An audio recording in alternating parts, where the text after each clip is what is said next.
Hi, I'm Eric Travers. I was the Information Security Officer for Cyber Team 3 this semester in CEHC 350, the Insider Threat class. As the Information Security Officer, I had to identify and recognize all of the stakeholders, internally and externally, who were involved with the threats which Insider can cause or pose to an organization such as Goliath National Bank. And I took this information, working with my team, to come up with methods to complete our tasks and assignments during the course of the semester. I definitely benefited from this course. The material that was presented within this course was very interesting and current, up to the date. Relevant issues were discussed, which really gave us some good understanding of things out there in the business world that we're going to be looking into once we step away and graduate from the university. I'm glad I took this class because of the format. It wasn't the same, run-of-the-mill standard, come on in for a lecture, come on in for an exercise, rinse, wash, repeat type of course. The inclusion we have with industry mentors from some great companies out there across the country really makes me want to recommend this class for anybody, even outside of the CEHC, who has any interest in cyber threats that currently concern our nation and pretty much the business world out there for everybody. Hello, my name is Josh Smith. I'm the cyber threat analyst. Over the course of the semester, I worked on researching past hacks and cyber events, and that included the current cyber threat landscape, and we incorporated that research into our team assignments. I definitely benefited from this program. Gave me a view of what the real world would look like in this environment. Definitely glad I took the program. I learned a lot, got a new perspective on what things would be like in the real world, in the workplace. I would definitely recommend this program to anyone interested in CEHC, and it's definitely helpful. Hi, my name is Anthony Miglarino. I was the other cyber threat analyst for the group. I presented most of the information that the other cyber threat analysts got together for us. I thought the course was very beneficial. It gave me a bigger understanding for what cybersecurity is, even though I had my own idea of what it was. I was able to learn the NIST framework, and even though I'm not going to pursue a career in cybersecurity, the field that I am going to get into, I'll still use what I learned in the course. I don't think I'm going to be a TA either, just because my focus is elsewhere at the moment. But I would recommend the course to almost everyone because it's good to have a good understanding of what cybersecurity is today. Hi, I'm Deja Spencer. I'm an IT risk analyst for Cyber Team 3. I definitely feel like I benefited from this program, mostly because I was very concentrated on Homeland Security that I didn't even think to kind of research a little bit more into cybersecurity. So this definitely put me in a position where I got to research more and actually put myself in a position of someone who actually was an IT risk analyst. I would definitely recommend this course to any other student in the CEHC program period. It definitely makes you research the major more. I would be open to being a TA. I would like to learn a little bit more about this. This definitely opened my eyes, and it did open my eyes more to even taking interest in a career in cybersecurity as well. Hi, my name is Natalie Saltow, and I worked as the IT risk analyst, working to identify, measure, and report different information on risks. Yes, I did benefit from this program. I became more knowledgeable about the NIST framework, risks of insider threats, and ways to mitigate, respond, and even recover from incidents pertaining to insider threats.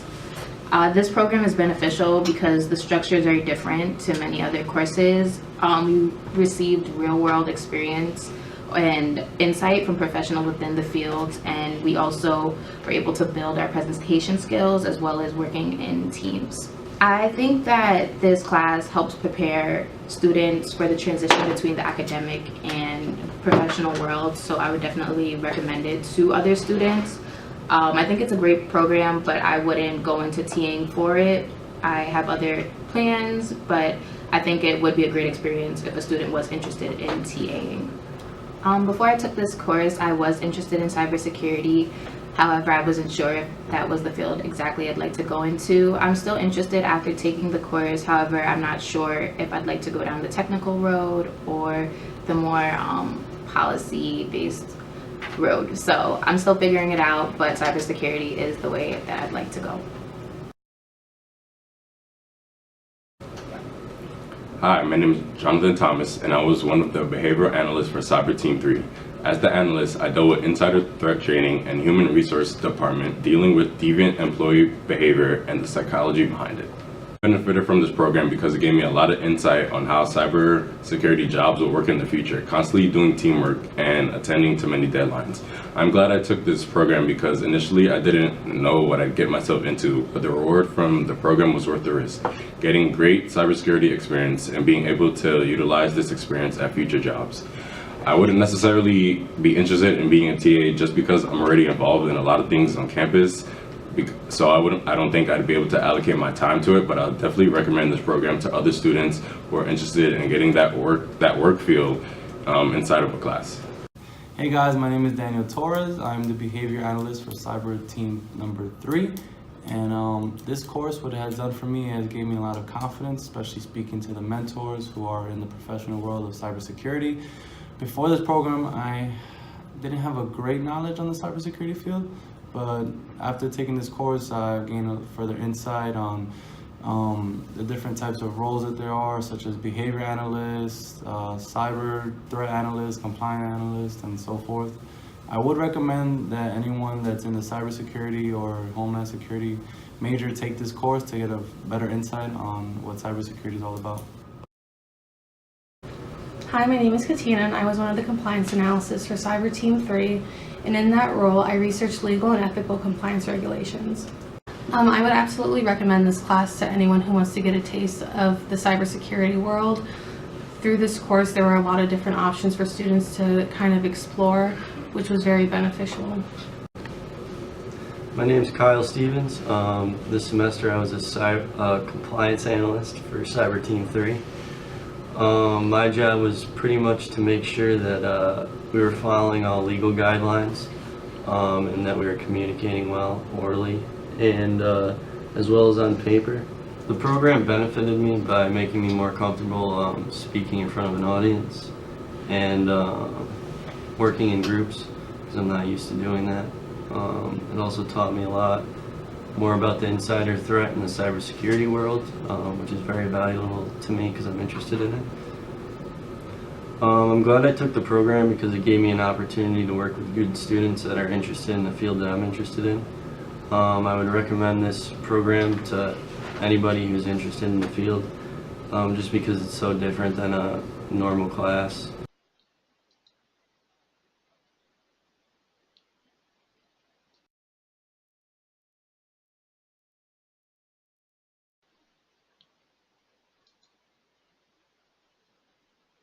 Welcome to our presentation.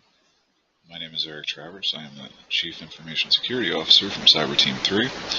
Today we'll be discussing our insider threat scenario, which we studied here in CEHC 350, the threat within. Our scenario involved the theft of proprietary trading algorithms from our e-trading platform. We'll be discussing how the scenario played out, what caused it to happen, and so forth. We're also going to delve into how an e-trading system works, what the algorithms are all about, and why they're so important, the importance of information security governance. We'll be going through a risk assessment matrix that Cyber Team 3 created for this scenario, and we're going to go through and show each different step within this framework, which we used as recommendations in this hypothetical event that we tackled. We'll be looking at how we identified the issue, what measures we took to protect against this issue during the event and going forth, how we detected the issue in the first place, and how we responded to, recovered from it, and the things we learned from this as well. We'll be discussing all this today, and thank you for joining us once again. Let's get started. Goliath National Bank contracted a nighttime security guard was able to gain physical access to our systems by utilizing a variety of tools to place malware onto our networks. This allowed him and his associates from the hacking group that he led to gain access to our proprietary trading algorithm. Our analysis determined that there was no access to any customer data or any personally identifiable data of any Goliath National Bank employees. So the unknown parties who hired this contractor that we employed here at GMB, they exfiltrated our algorithm during this extended downtime when the HVAC systems caused our servers to overheat and shut down our e-trading platform for that time frame. This attack took place right here at the headquarters of GMB in New York City, and the potential loss of investment and the profits, as well as the future viability of the leaked algorithm, have been alleviated by recoding, re-engineering the stolen algorithm with faster computational abilities, which keeps GMB as one of the leaders in the financial field out there. The term algorithmic trading refers to the practice of using computers to place trades automatically according to defined criteria contained within the software programming code. The implementation of algorithmic trading within the context of this electronic marketplace is dependent upon the development of a comprehensive e-trading system. Automation is used in an attempt to execute each trade within the algorithmic trading system very flawlessly, consistently, and without human emotion. Another financial-based entity out of Manhattan also experienced the same type of insider threat back in 2015 when an employee that worked at Two Sigma Investments gained access to the proprietary e-trading algorithms, and then he took it upon himself to email himself those codes. He had previously signed documentation stating that he had no reason or rights to be in any of those systems in the first place, but still went ahead and performed these malicious insider actions. The actions which Two Sigma Security Operations Center personnel took, which seemed to stop the bleeding in this case, are unknown at this point of time after some exhaustive research and trying to reach out to some people there at the company without any avail. We went ahead and determined that this hedge fund firm is still doing very well after the same type of event which Goliath National Bank is experiencing. In 2015, the hedge fund's portfolio was hovering right around $25 billion. And at the last quarter of 2017, their portfolio had swelled exponentially up to around $45 billion. That does give us a little bit of hope, silver outlining for Goliath National Bank, just as long as we take the right, procedures and precautions in the future, and the steps we've taken thus far should, keep us a financially viable institution in the long run. Within the information security realm, transparency is a key factor in determining the accountability of processes, policies, and procedures which the individuals involved with Goliath National Bank assets need, which could become prone to a cyber intrusion itself. This is very important, and by utilizing the National Institute for Standards and Technology, the framework it recommends and the functions within this framework to address an insider threat such as this provide feasible recommendations to organizations such as Goliath National Bank that face risks on the cyber front.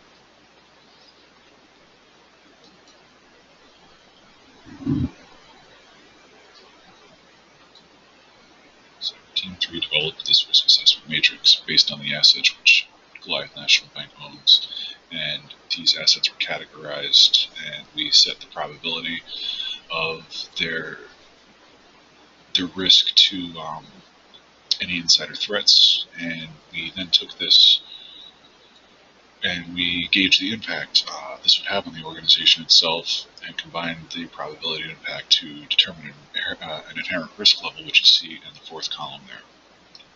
This then allowed us to develop some mitigative efforts for all these different assets from GMB, which then allowed us to have an appropriate, lower down general risk level, which you see here in the last column.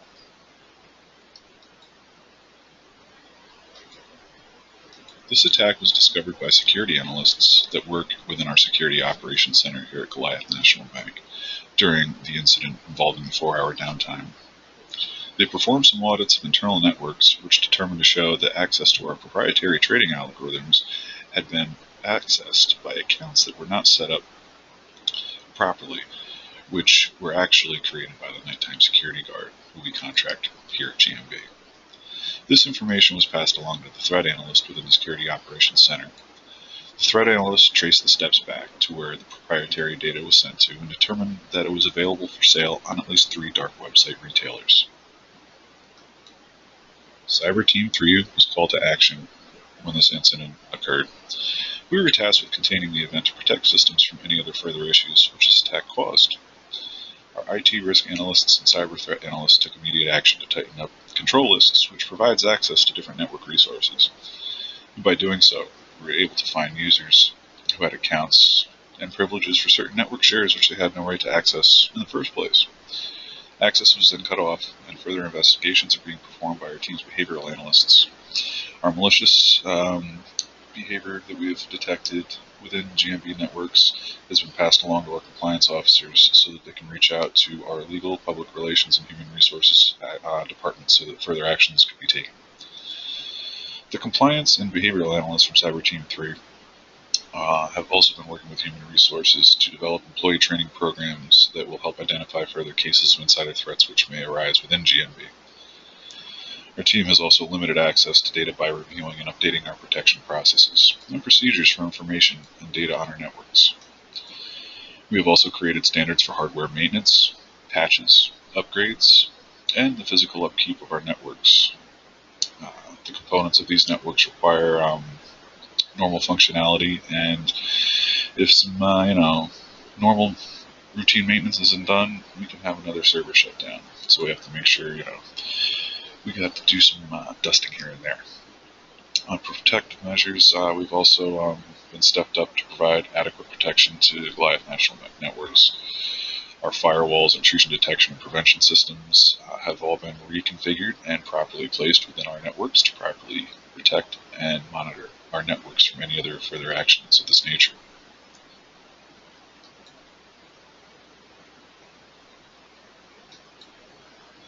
The events and anomalies involving the traffic, which contained our proprietary algorithms, which were exfiltrated from our possession, occurred because of the network architecture that was in place. By reconfiguring our network and endpoint monitoring tools, the ability to provide proper, continuous security monitoring has now become viable and has cut off any other form of further implications regarding this event. The actions our team took to properly configure the detection processes and placing network protection devices and tools properly within the network now ensure that this type of event will be a much smaller threat in the future if it does arise once again. Response actions which Cyber Team 3 took were based and identified off of the assets and potential threats which GMB could be exposed to. The response activities should always be communicated internally as well with external stakeholders when necessary and appropriate. It's very important that employees are aware of their responsibilities once a response plan is in action, and the event should be reported based on communicated guidelines to ensure that accurate, consistent reports are produced. By having an appropriate plan of action, GMB was able to activate Cyber Team 3 quickly, which we were then able to alleviate the issues that this event caused in short order. The analysis we performed on this event allowed us to determine the way the threat actors and the insider himself were able to successfully deploy our algorithm out onto the dark web for sale. We were also able to monitor the impact of this event that needed to be analyzed to determine the scope which the published algorithms were going to affect the bottom line of the bank itself. The steps were taken to mitigate the issues which caused this attack were identified, and we addressed these in short order. The act of the insider publishing the information to the dark web will unfortunately have to be classified as an acceptable risk to the bank if new steps to protect the intellectual property of the bank are not taken. We also have to look at some improvements And upon completion of the response activities, Cyber Team 3 reviewed the documentation of the event, in addition to reviewing our response plans, which was implemented during this event itself. Our team came to the conclusion, stated once again, that the network wasn't segmented properly, and if it was, this would have prevented the attack from occurring in the first place. So we actually, we're going to turn it over to Kyle Stevens, one of our threat analysts here from Cyber Team 3. We have him joining us via Skype, and he's going to discuss the recovery steps we took and how we ultimately resolved this event in the long run. We will have recovery processes and procedures in place, and they will be executed and maintained to ensure full restoration of our systems if they are affected by an attack. We will approve and update on these processes with any lessons learned from future activities. We will train and push employees to require them to be coherent about all types of cyber, physical, and insider threats. Policies and procedures should even be tested and brought up to speed if need be. Constant and effective communication will make the process of recovery much easier on everyone. We will communicate both internally and externally to employees, customers, and applicable law enforcement or government agencies. For example, once we found out the server room had been accessed by the security guard hired by us, we coordinated with the local police department in order to bring him to justice. All of these recovery measures will be developed with a relationship with GMB departments and stakeholders, hopefully for another event such as this. All right, thanks for calling in today, Kyle. I really appreciate your input there. So that's the way we used the NIST framework and the recommendations they provide here at Cyber Team 3 to study this event and this hypothetical scenario. I want to thank everybody once again today for joining us and taking the time out of your busy schedules. We just want to reiterate that our studies during this event only saw the exfiltration of the heat treating algorithm itself. No personally identifiable information was taken, and no customer information was obtained either from our audit reviews of our network systems. But as always, if anybody has any concerns, please reach out to Cyber Team 3 at GoliathNationalBank.com, and we would be happy to set up free credit monitoring services for anybody who may require them for any other reason. And, once again, thank you. Take care.